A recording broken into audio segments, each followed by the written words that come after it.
Alright, here we go. Welcome back to Lenz Comic Corner, Classic Lesson Non-Classics. This episode number 3057, Doubleshot number 2951. Got two Superman trades here.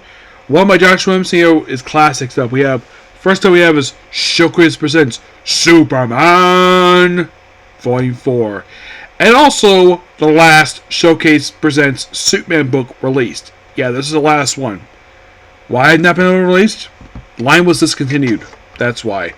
And it's been replaced now with the DC's Finest. And for some reason, they haven't reprinted this area yet. For some reason, I'm not sure why. This book collects the Superman stories from Action Comics 293 through 09 and Superman 157, 156.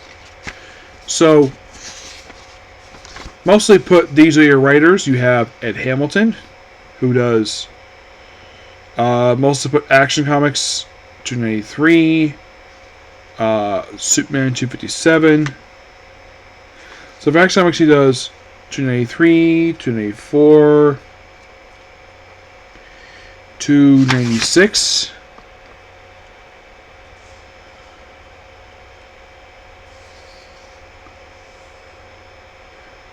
$300, 301. 302 does not have a credit writer for some reason. He does do 303.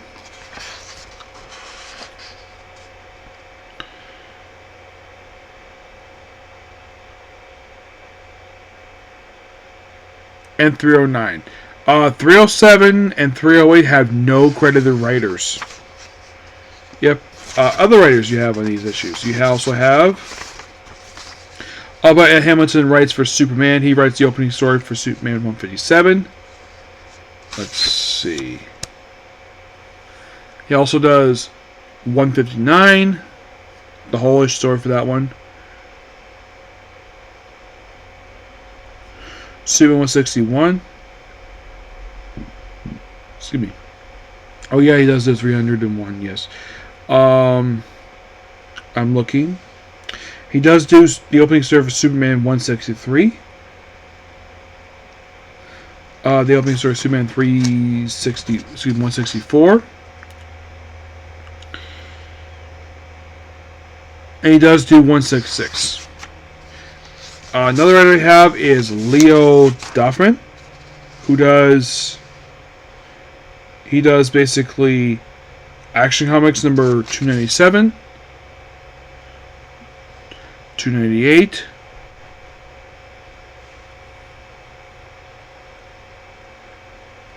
Superman 162.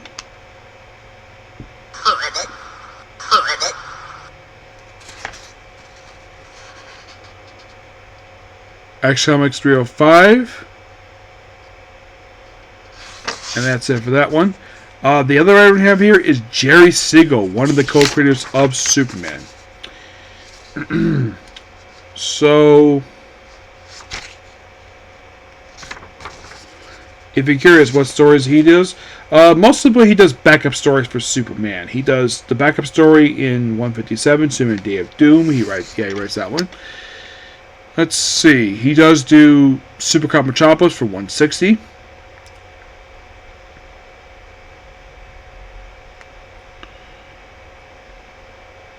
It's a shame he should have wrote a story for 300 because basically he created a character. He should get a chance to write it.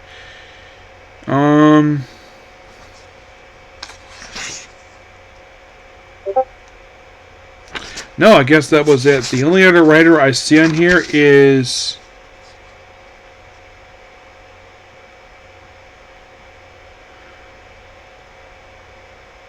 Robert. I think it's like Robert Burson, who does Action Comics 295. I'm looking at this one. He does Superman 165, and that's it. Most of the artwork here is done by Kurt Swan. He does pretty much a lot of the artwork here. He does pretty much like almost every single one here. The only issues he does not do the artwork for,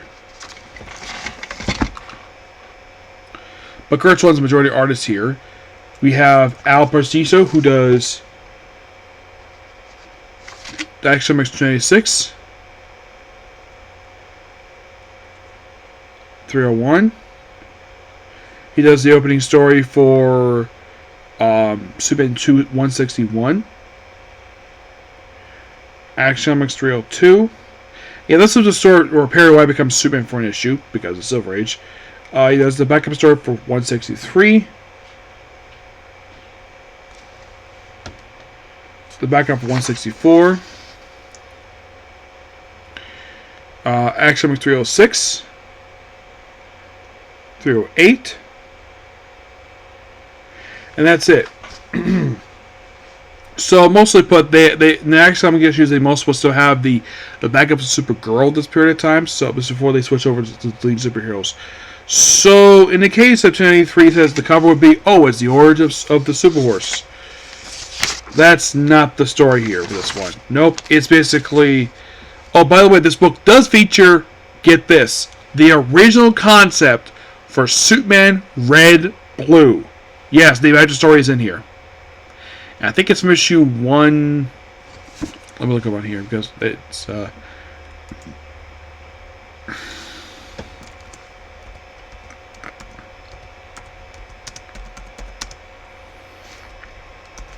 so the original comic book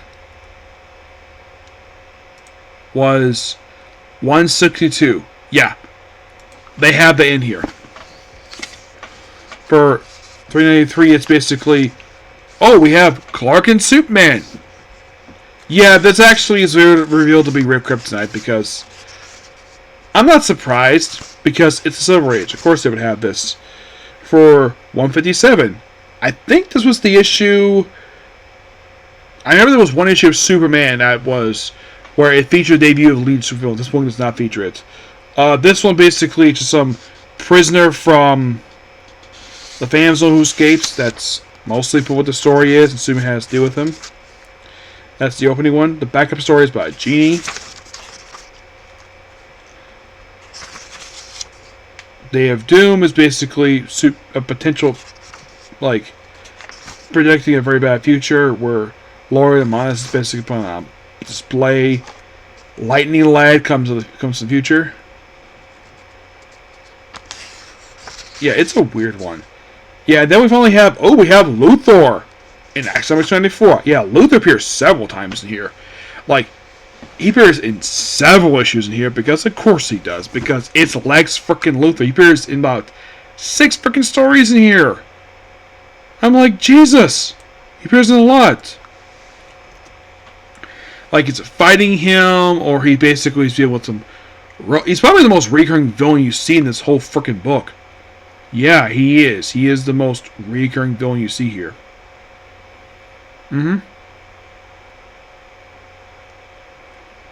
Yes, he is.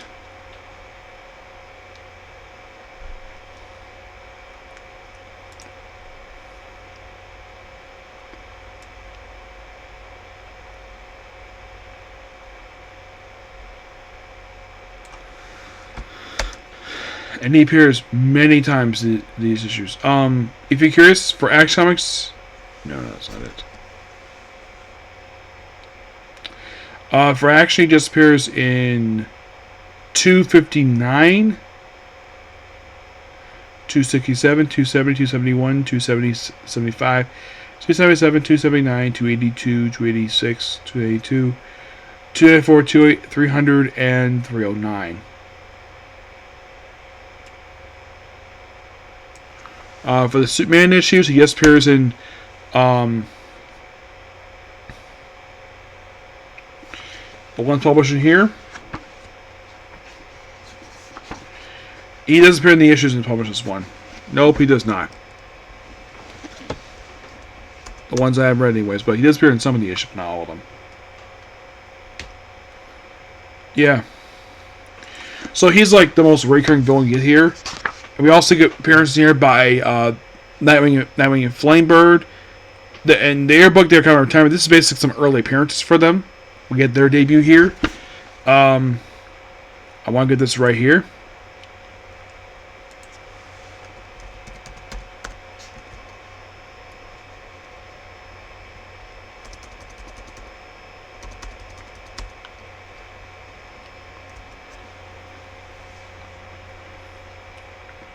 So 158 is the debut of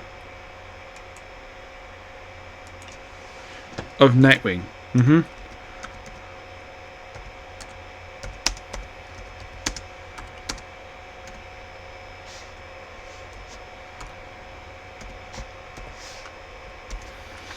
Yeah, and he appears in several stories in here. Mostly put, he's just helping Superman.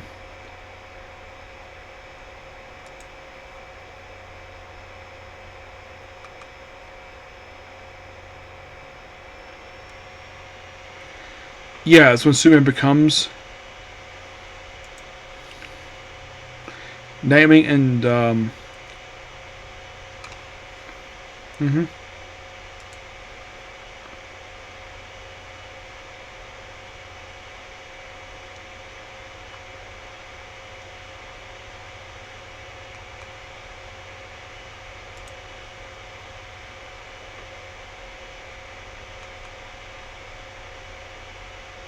and apparently Ven Z is apparently a distant relative of Superman. He's part of the House of L. Yeah. Those first appearance was not in this book here, was actually in Superman's girlfriend Lois Lane. Of the issues published in here,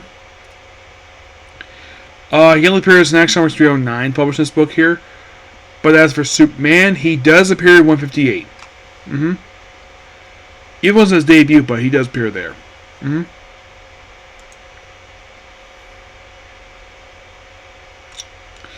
Yeah, and like there's a lot of really good stories here related to Nightwing and Flamebird. And it's just really cool. And there's a few points where Superman's identity gets portrayed. There's like Superman Ultimate Future in issue 300 where he's got a beard. That's where this cover comes from. That you see here. Yeah, where he's like standing in front of like a sun. No, it's not Superman Red Sun per se. It's basically Superman in an alternate future, which doesn't get fixed by the end of the story. But if you read these issues here, this is standard Superman Silver Age. You're probably thinking, does he lift planets in here? No. Does he shoot ribbon in his fingers? No.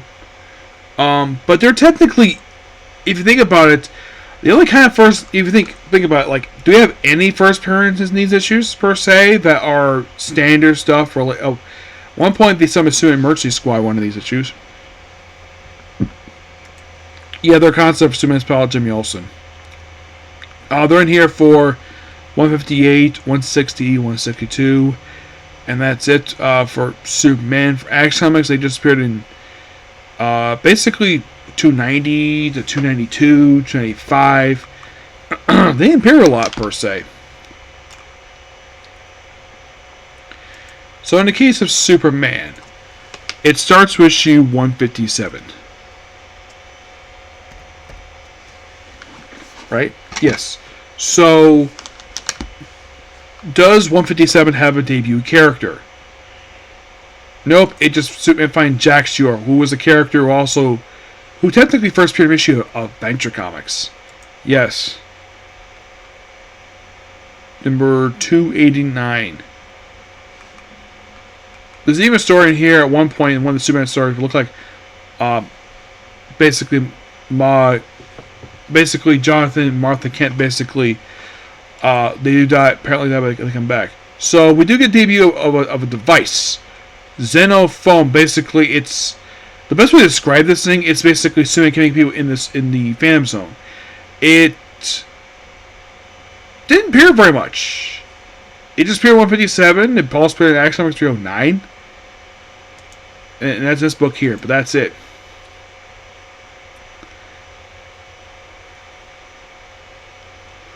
Oh yeah, he does fight Bizarro. Because of course he does. It's Bizarro.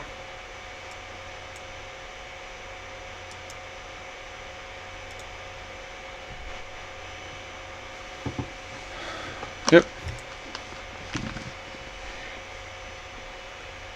158 is basically just kind of trying to bring in the Nightwing Flamebird stuff. He doesn't appear very much. 159 is the imaginary story, where it just basically like set on different Earth. This is basically Earth 159, which is also in the comic. It's The best way to describe this place is, what if Lois got powers? Yeah, what if Lois was basically from Krypton, not Clark Kent? Yeah, that's all basically it was. 160 basically is like Superman being held captive by some mobsters in the opening story. The backup story deals with Evil 4 Ambassador.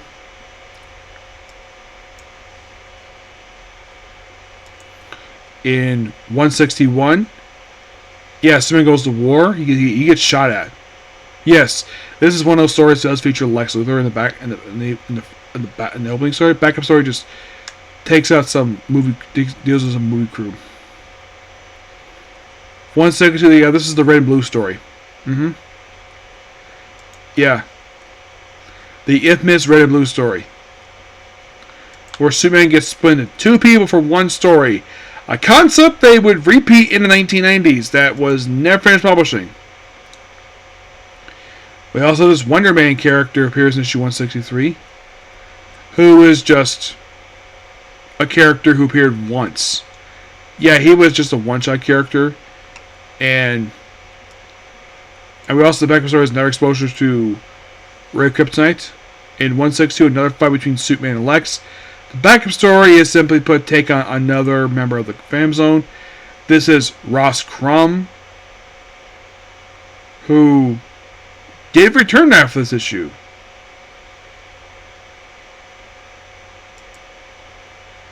Yeah, he does return one other time after this. And that was it for him. 165, Superman becomes a lion. We also have Adventure Squad here. We also have this woman named Sally, who thinks she's basically marrying Superman. She's obsessed with him.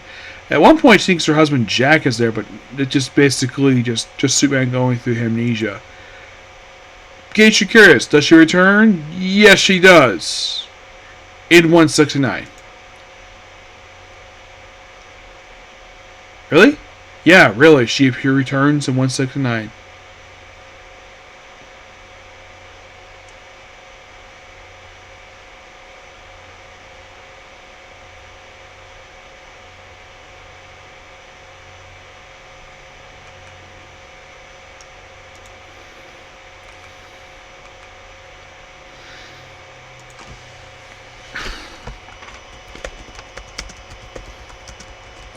I've already mentioned what happened with number 300, but what about the rest of the issues? What's kind of the beat? What's going on in those? Aside from take out some Lex Luthor stuff. Oh, I already mentioned the whole thing with 293.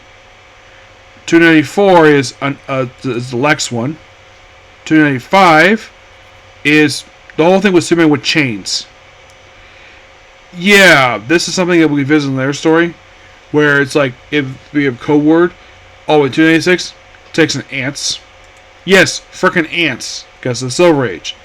In 295, this is one of those times where Perry turns on, you think it turns on basically Superman, but just a ruse.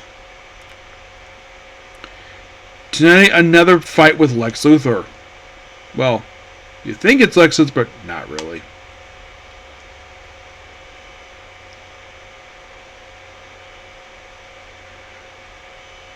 Yeah, it's all just a dream thing related to it. 299. Where it's basically like something to do with Laura Lamont. It's basically just a Superman story with his robots. And I kind of talk about 200, so let's go 301.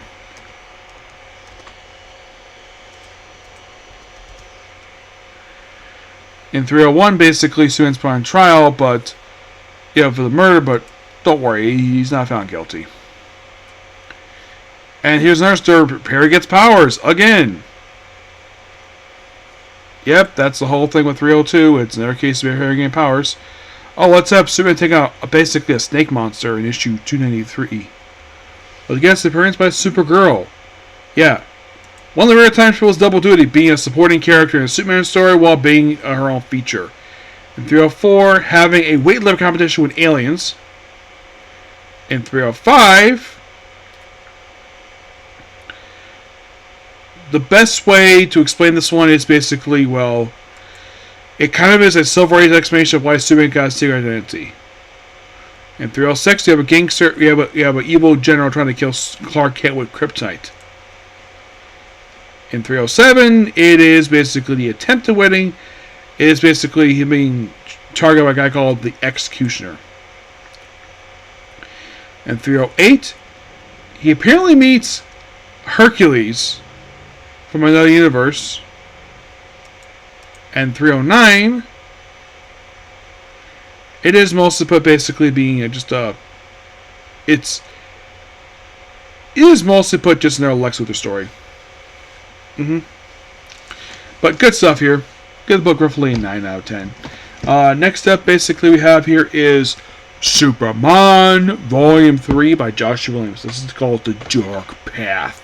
This contains Superman Volume 6, Issues 6 to 18, plus Night Terrors, Superman 1 through 2. You think, wait a minute, that's 5 issues. And the trade's this thin. The Superman issues are mostly what Superman was up to off-screen in his main book. By the way, this logo here, that's been the logo for quite a while. So, mostly put, it just fills in the gaps. Basically, it was up to like him surviving the attack in the opening issue of Absolute Power. Him working with Tana to basically these dark roads in order to get back the powers. And it leads into mostly what happened in the main event. The Night Terrorist thing is basically put Superman in an illusionary world. And him finding out immediately that it was basically fake. That's basically just this. Really good stuff here. Josh Williams does a great job here. Yes, even Necron appears here too. The arc here is done by Jamal Campbell and Tom Ridley. Yep. Give the book a 9 out of 10. Now, is this the end? I have heard Josh Williams is in his run soon. Also, Superman wears the black suit the whole story. The reason's because he's healing. So, this is technically the first time Superman has worn publication-wise since the Superman Lois and Clark series. Yep, that was the last time he wore it. Yeah, and the comic he wore just to hide from the post-Flashpoint Superman. That was simply the reason for it. And then they had this whole merger of like the two Supermans because some people were not fans of the writing of New 52 Superman, so that's why they had merged with the pre-Flash one. But yeah, also the fact Stan's here too. I think Josh Williams does a great job writing here. It's a shame he's never wrote a book for her. I mean, guest appearance there. I think this may have been the first time that she's appeared in this book. Like, I'm trying to think here. Like, by the way, also they mentioned here that apparently Waller has not infiltrated just like Dark Headquarters. How they get in is via the interest of Themyscira. Yes, seriously. Yeah, and also the fact that Bluebeard doesn't trust Red Tornado because of the Mazo stuff. But it's not his fault, just Waller. Now, when Absolute Power was first announced, and the premise of it, basically, that a lot of people point out, it's just basically DC ripping out the Catalyst storyline just like Limited. Yes, that is true, but I would also say that they're taking cues from Legends, a series from the 1980s, written by John Ostrander and Leen Wein, art by John Byrne. Because the whole thing of like distrusting superheroes, that was due to fake news. Oh, and don't worry, Waller's dealt by the end of the story for that one. I'll review that when the trade comes out for that. But in case of Absolute Power Time, this is only the second one I've actually reviewed. Thinking, really? Yeah. It may be the third. Let me take a look here. I don't think Flash had tie into it.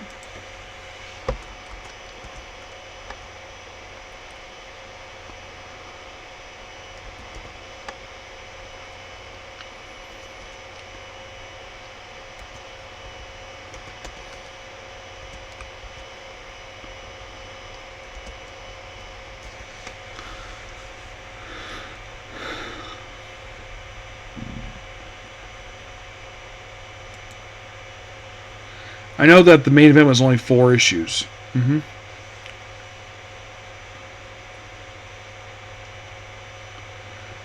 Flash did not have a tie-in. Nope, it was just Batman, Green Lantern, Superman, and Wonder Woman. Yes. So, I've only got done just Wonder Woman and Superman. That's all I got done so far for tie-ins. One book I'm actually surprised is not in this book. Absolute Power Super Son. They do mention John Kent. This is the only thing they feature him for this book. And it's not in the trade. Which is weird. I would have thought because it's a Superman story they've included here, but they didn't. I found that weird. I mean, are they going to collect it someplace else? It's possible, but who knows? Oh, the Countdown, yes, they have one issue of Flash tied into it. As for our Countdown, but the main story? No. Not really. But definitely view this in the future. Yeah, so that's pretty much a particular view. Please be sure to like, comment, subscribe, turn notifications, and do this like button. Next up is a Ron Goes Dungeon. Okay, bye.